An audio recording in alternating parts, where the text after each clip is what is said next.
எல்லாம் வல்ல எம்பெருமானின் மகிமையால் நமது சிவனாசி யூடியூப் தளத்தில் சிவபுராணம் கதைகள் பகுதியில் வெளியிடப்படும் கதைகளை கேட்கும் பக்தர்களுக்கு என் அன்பு வணக்கங்கள்.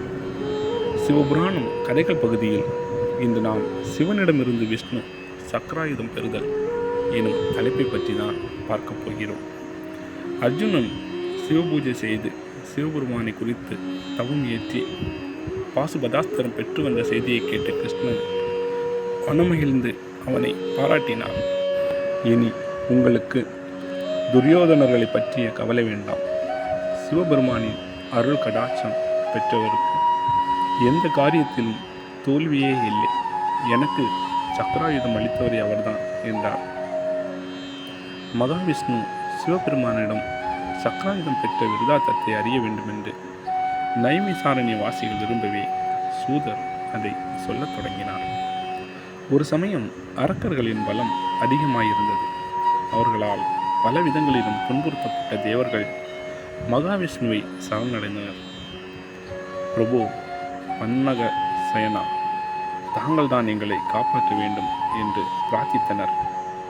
விஷ்ணு அவர்களுக்கு அபயமளித்து, தேவர்களை அரக்கர்களை அழித்து உங்களுக்கு ஏற்பட்டுள்ள இடைஞ்சலை நீக்க நான் சர்வகாரண பூதரான சிவபெருமானை ஆராதித்து அவர் அருள் பெற்று வருகிறேன் என்று கிளம்பினார். கைலங்கிரியை அடைந்த விஷ்ணு அங்கே ஓரிடத்தில் ஹோமகுண்டம் வளர்த்து சிவபெருமானை பார்வதியோடு பிரதிஷ்டை செய்து மானச சரரில் வளர்ந்திருந்த தாமரை மலர்களால் அர்ச்சித்து வந்தார். 1000 தாமரை புஷ்பங்களை பறித்து வந்து பகவானின் 1000 நாமங்களையும் ஜபித்து திருநாமம் ஒன்றுக்கு ஒரு மலராக அர்ச்சனை செய்தார். விஷ்ணுவின் பக்தியை பரிசோதிக்க விரும்பிய பகவான் அம்மலர்களில் ஒன்று குறையுமாறு செய்தார். அர்ச்சனை செய்து வந்த விஷ்ணு கடைசியில் ஒரு புஷ்பம் குறைவதைக் கண்டு திடுக்கிட்டார். அதற்காக பூஜையை நிறுத்திவிட விரும்பவில்லை. கண்களை மலருக்கு ஒப்பாக கூறுவதுண்டு. ஆகவே குறையும் மலருக்கு தம்முடைய ஒரு கண்ணியை ஈடாக செய்துவிடலாம் என்று எண்ணி ஒரு கண்ணை பேர்த்தெடுக்க முயன்றார். சிவபெருமான் பிரத்யேஷமாகி அவரது கையை பிடித்து தடுத்து நிறுத்தினார். உன் பக்திக்கு மெச்சினேன். உன்னை பரிசீலிக்கவே மலர்களில் ஒன்றை குறையுமாறு செய்தேன். உனக்கு வேண்டிய வரத்தை கேள் என்றார் பெருமான். பிரபோ சர்வேஸ்வரா, உலகிலே அரக்கர்களின் உபத்திரவம் அதிகமாகிவிட்டது. அவர்கள் கொடுமைகள் நாளுக்கு நாள் அதிகமாகி வருகின்றன. அரக்கர்களை சங்கரித்து தேவர்களை காக்கும் சக்தியை தாங்கள் அளிக்க வேண்டும் என்று கோரினார் விஷ்ணு.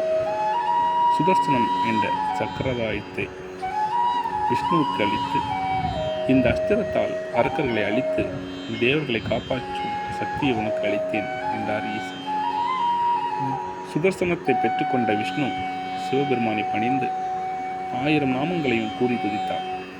பிரபு, என்னால் துதிக்கப்பட்ட இந்த 1000 நாமங்களையும் கூறி யார் ஒருவன் தங்களை துதிக்கிறானோ அவனுடைய பாவங்கள் அனைத்தும் நசித்து போக தாங்கள் அருள வேண்டும் என்று பிரார்த்தனை செய்தார் விஷ்ணு. அவ்வாறே அருளி மறைந்தார் எம்பெருமான் ஈசன். அன்பர்களே, சிவபுராணம் கதைகள் பகுதியில் மீண்டும் அடுத்த தலைப்பில் தங்களை சந்திக்கும் வரை விடைபெறுகிறேன். நன்றி, வணக்கம்.